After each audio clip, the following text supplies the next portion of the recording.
Just excited about what's been accomplished over the last 4 years. I think it's been a tremendous feat. It puts you in the same conversation with the Mike Smiths and Bill D.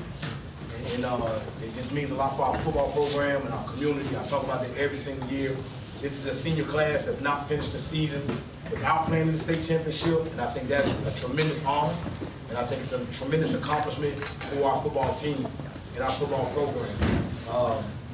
I got a list of thank yous and things of that nature that I'll probably get out at some point while we're talking, but I'm just grateful for these young men that are sitting behind you. I invited all the seniors to come in because they don't get another opportunity like this, and I thought it was very, very special for them to hear, you know, your questions and what the 4 guys that are up here think about the program. But most importantly, I'm just excited for them. And this is all about them at this point in time.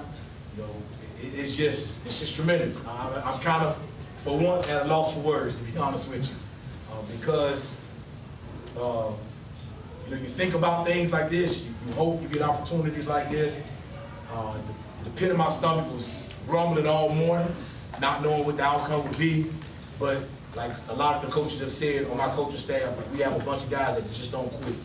So with that being said, you know, I probably shouldn't have felt the way that I felt, but I did because I'm a human being, and it just speaks volumes to what these guys have done because of the effort, the time that they put in, the early morning workouts, the sleepless nights, the late text from Coach Johnson, whatever the situation is. They bought into everything. They've done everything I've asked them to do and everything that the coaches have asked them to do. And because of it, they're victorious and probably the best football team ever to play at Highland Springs. Maybe not necessarily the best talent top to bottom. I've always heard that it's been some pretty good teams. We got some of those players that played on those teams and on our coaching staff, but as a collective group, this is by far the best team I've been associated with as a coach or a player, and by far, you know, the best football team at Highland Springs without question. Questions?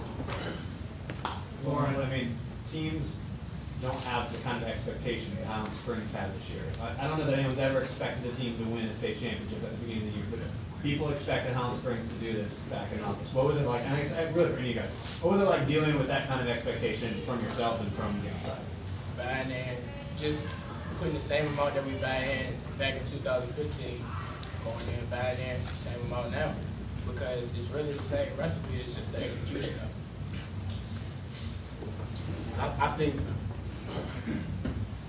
I mean, I don't know if we put pressure on ourselves at any point to win a state championship. I think the number one thing we said throughout the entire season was, 1, stay focused on the task at hand, and number 2, don't take anything for granted. Like, you cannot take the mere fact that you're a talented football team with a bunch of guys returning for granted, because everybody wants to beat you. More so now than probably last year. Like, everybody's gonna want to beat us again, but there's another group, different group of young men that are gonna step up and be here, and the same expectation will be on them, just to go out, have fun, execute, be the best football player you can be, and then grow into the best man that you can be. Let's talk about some of the discipline and preparation it takes to win 4 straight championships in a row. Honestly, the last 4 years, it's looked like magic out there. So is it as easy as it looks? And this is for anyone. I mean, is it as easy as it looks? No, sir. Winning the game is not done on game day. It's done days prior. Film room, weight room, conditioning, all of it. It's just what we put into this week was something that we put in way more than the last 14 years. So it's just a lot of preparation to it. Well, you said this was the best team within involved as a player and a coach. Yes. Involved with the team. What makes this team so different, so special? So I've said it numerous times. This group of seniors is off the wall silly, right?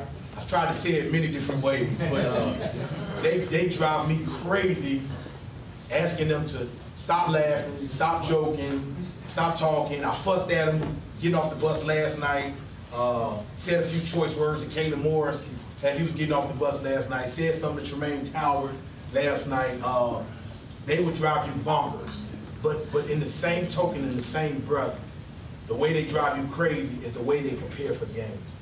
right? So Coach Robbie does something in our weight room that's very, very unique. We do a little sudden change thing. And if you ever get an opportunity to see it with your own eyes, it is a madhouse, right? For about 15 seconds. And then they go from being absolutely crazy, bouncing off the walls, back to lifting weights in about a span of 30 seconds. And they've done that throughout the entire year. You know, you get beat for a long pass, but then you come to the sideline and the offensive guy is saying, don't worry about it, we'll come back and we'll score, right? So it's Dr. Jekyll, Mr. Hyde within the football team. Like, everybody's personality has meshed well together, and there's really no issues. Like, we hadn't had any issues this year whatsoever. They challenge each other, they compete, they fight. You know, when things don't go our way, like, nobody's hanging their head, and we just feed off each other.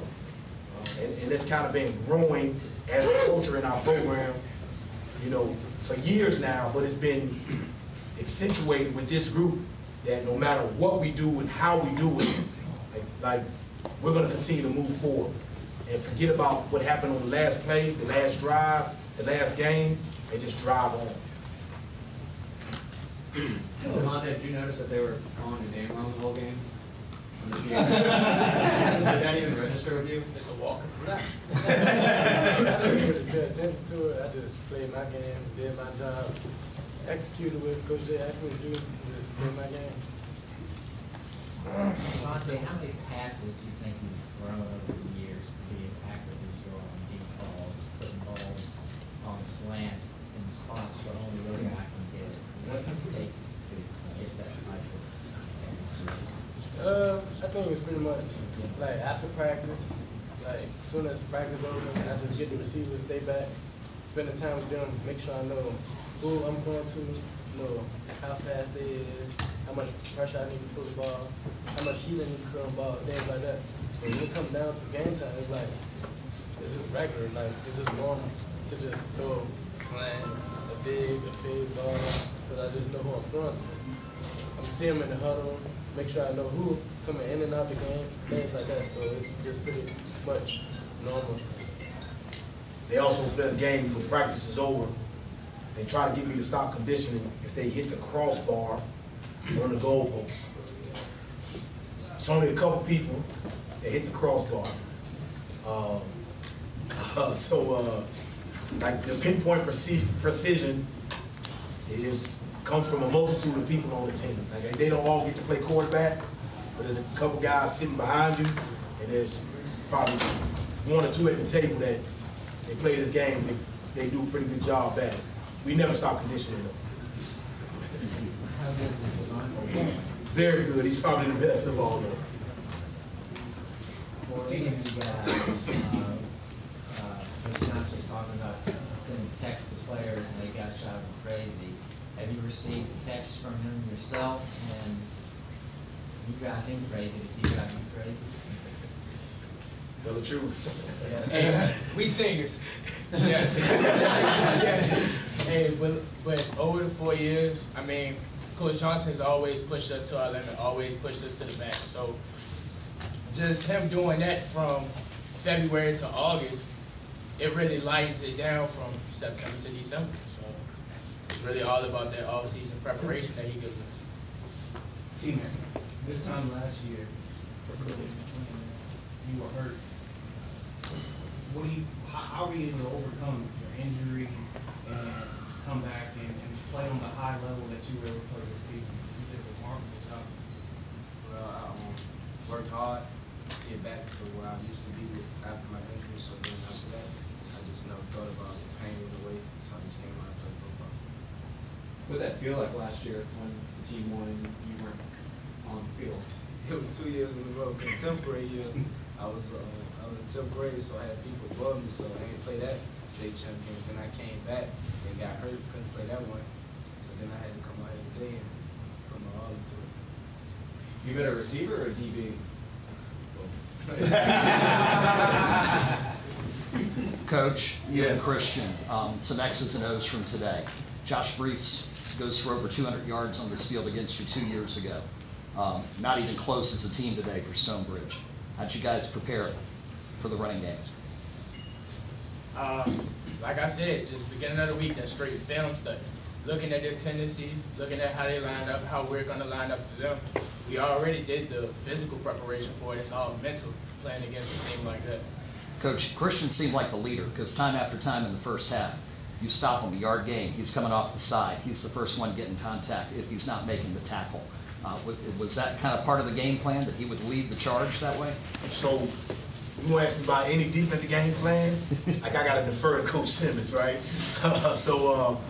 I mean, the game plan is to put all of the players that can play on the field. And we made a couple adjustments that we felt like would be better for us. But it's Coach Simmons gets the opportunity to go home, like watch the film, decipher it, and disseminate it amongst all of the coaches and the players and get them prepared defensively. Now, I kind of mentioned a couple times that they had 70 carries for 400 yards last time we played, right? And I know he's a competitor, so, you know, with that just being said in itself, I knew Coach Simmons wasn't going to allow that to happen. And we weren't going to allow the kids to go out and put us in a situation where our backs were going to be against the wall defensively. Our defense has just done a tremendous job the entire season. And you know, you're playing the caliber of teams that we played the last 2 weeks, they're going to put up some points. But if you go back to the first 13 of them, I mean, our defense played lights out against everybody they played. And I'm not sure how many shutouts they had, but they had a lot. And I'm not sure how many times we had, you know, teams under 100 yards, but I'm pretty sure it was a lot. And that's a testament to, you know, the seatbelt game on the back end. That's a testament to the linebackers that rotate in and out. That's a testament to the defensive linemen. You know, the guys that get on the field and just play tremendous football all the time. So just as much time as we put into our offense, we put into our defense and our special teams. So, you know, Zane kicking off, putting guys in, you know, tough situations, having to drive the ball and lift up the field. You know, coming back, they kind of scared us a little bit by returning one. But, you know, hey, Zane, can we put it on the ground? Hey, Coach, I'll put it on the ground. And then he hit somebody with it and got the ball back for us. So he's done a tremendous job. Everybody that plays in the secondary did a tremendous job, but it all starts with Coach Simmons and the defensive coaches. Coach, the target on your back just got bigger after today. You guys are going for number 5 next year. You guys are the Crimson Tide of Virginia High School League football right now. Little known fact, I guess, is a lot of people don't know that your JV team also went undefeated this year. You know, scored 90, 80 points even in some games. Talk a little bit about, you know, prepping for next year, what you guys are going to do, you know, moving forward from here and trying to get back to the same level next year. So you want me to be detailed, or you want to, or just like a? How much time do we have? General. So I can tell you this: when we get on that bus, the depth chart will start. All right. As soon as we get on the bus, like these guys are gone. You understand where I'm coming from? And then the time doesn't get limited with them. The time just increases with the guys that are back in the locker room right now and the guys that are home. So, you know, preparation starts immediately. Like when we come back from Martin Luther King Day, like the weight room opens up full force. Like these guys are welcome to be in there, but the emphasis will be put on the guys that are returning. And as many days as we have in the weight room is how many days we have out of the weight room. So we'll be in the weight room tough, you know, 2 days a week. From now until March cranks up to 3 or 4 days a week. And in that 3 or 4 days a week, you know, I'll start getting with guys that need to understand the scheme and understand what's going on. And then we'll get back on the 7-on-7 circuit, you know, in May, April, and we'll start going to camps and junior days and all of those things in May, June, July. And we'll be ready to go in August. And we got some tough opponents next year, so we know we have to be prepared in every aspect. Some of these guys would like to play the opponents that we're playing next year, but they can talk to the guys that are playing and make sure those guys are prepared. So that's kind of the family and tradition that we started or that we have in place. So we'll just be ready to go. I can be more detailed. There's a calendar already ready. I can tell you that already. Let's start with this one. You said you didn't convey the expectation to your team that you were playing for a state title, like to take it day by day. Yeah. I mean, I'm looking at these scores here. Was there a point in your mind where you just went, okay, you're going to be all right. Maybe I just won't tell them? No. Never feel that way, because then I think that's taking it for granted, right? So last week was the worst week for me ever. all right? And kudos to Maury. You know, so like we're talking about Maury in this situation. My head was hurting, I was sick. I mean, you got a pit in my stomach. I mean, because there's some talented athletes over there. But when the game started, it was a wrap. Like my whole mindset changed and I was in a different place. Just like today. I mean, you know, a team runs the ball. The last time you played them 70 times for 400 yards. And we had to win the ball game on the last drive of the game. So, like, you know the capability of these football programs. But, like, I know the capability of our football team too. And I think that's the key. Right? So I'm very confident in their play and their preparation, how they take this thing, how they move forward. And their job, all the teams in the room, is to make sure that the juniors, the sophomores, and the freshmen, like the 8th graders that are coming up, they understand like what their expectations are without us even saying it. Like there's, you know, we got a coach's son on the team right now, but like my son will be on the team next year. So they have to relay that message because I'm dad at the house, right? So they got to relay the message to what coach is on the field. Because if he doesn't get it, like I don't care whose son he is, like he won't play. That's just facts. They know that. Doesn't matter what your last name is. No. He's gotta find out from them. If not, he'll never step a foot on the field without this. For any of you guys, how long will you remember your careers at Highland Spring, and how long will you remember Coach Johnson and what he gave and playing For the rest of our life. Because everybody come back to college and I wish I was still playing high school. And the thing about it, Coach Johnson is more than a coach. Coach Johnson is a life teacher. So if you can't take what he taught us from football and transition it to life, you get the wrong message from Coach Johnson. More than football. AJ, talk a little bit about your progression this season. 5 receptions today, 93 yards, 1 touchdown, kind of flown under the radar a little bit. We talk about Ali a lot, we talk about Jay Young a lot. Let's talk about your progression this season as a player. It was tough first coming here because there was a lot of competition in front of me. So, I mean, I just had to make big plays, and every opportunity I got on the field, I just felt like I had to make the best of my opportunity. And once I did that, I gained a starting position. And after that, I just wanted to help the guys younger than me to make them better. So it was more of a like, I mean, I know what I had to do, and I know what I did. So.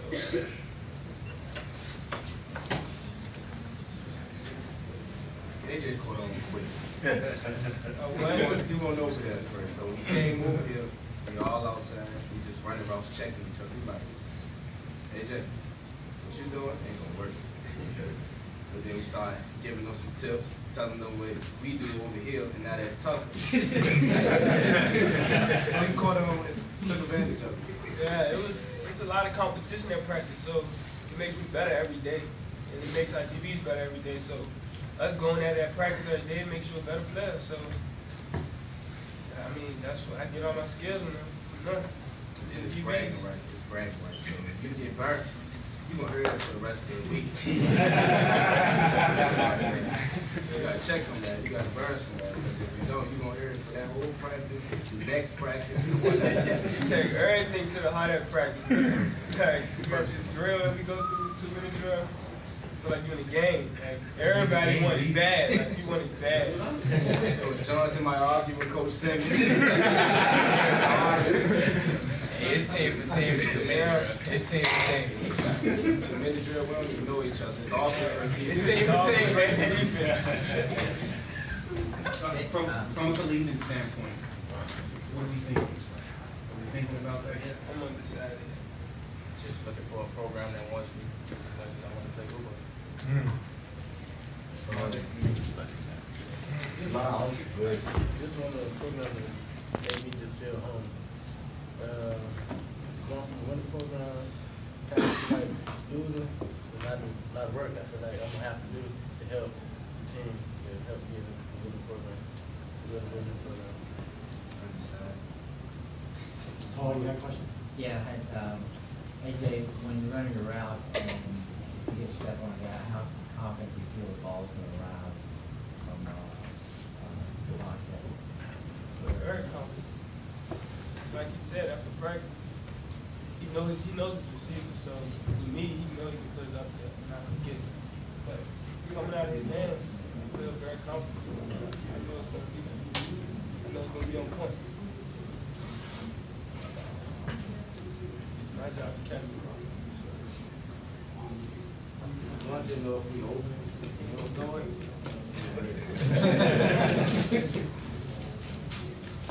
Anything else? Thanks, guys. That was good.